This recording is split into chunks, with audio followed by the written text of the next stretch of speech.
Really strong cramps. Ladies, I know that we kind of joke about this being normal. PMS, cramping is normal. Doesn't have to be. It's not. No. It's a sign of dysfunction. It's a sign that there's an imbalance. We really look to progesterone for this. So you see here, this person was in the second phase of the cycle. We refer to this as luteal, a week out from their menstrual cycle. The range is 80 to 270. She was at 60, so we consider that low.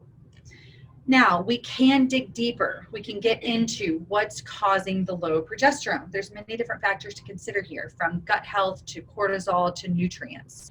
But nonetheless, in this case, there's a couple different ways that we can address this. There's some herbs we can use. We can mitigate the stress response. We can provide some nutrients. Even temporary supplemental progesterone may be helpful depending on the person's age, their goals, and what we're looking for, and the severity of the symptoms too. Okay, even if we use temporary supplemental progesterone, we're not losing sight of that question: why is the progesterone low? So we're going to keep working on those factors, but we want to get the person feeling better in the meantime too.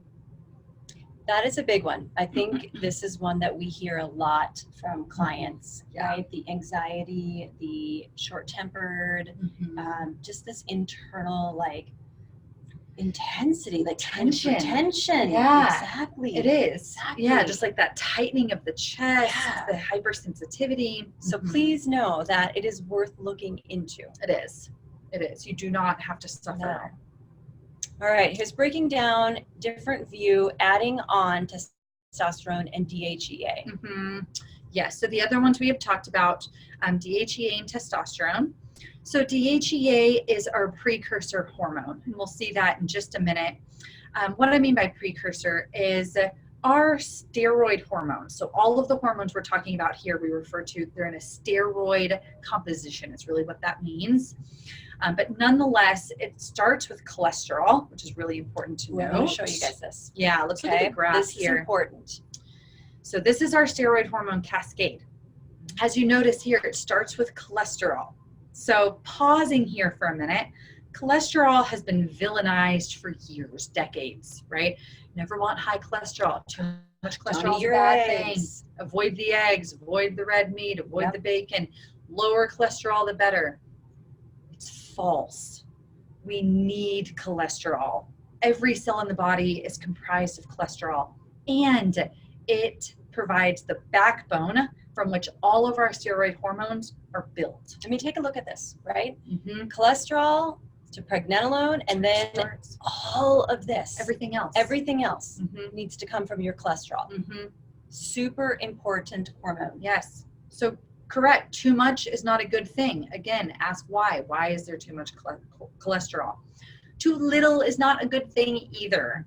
So there's ranges that we use to evaluate this. We look in blood work, we cross-reference to see, do we even have enough backbone to be making the rest of our hormones from? So that's one factor I wanted to bring up. Next, you'll also see DHEA. DHEA, as I mentioned, is one of our precursor hormones. So DHEA, it's often referred to as an anti-aging hormone for a few different reasons. Has really powerful antioxidant, anti-cancer properties in and of itself, but it also helps us be able to produce the optimal levels of the rest of our hormones: estrogen, progesterone, testosterone, and cortisol.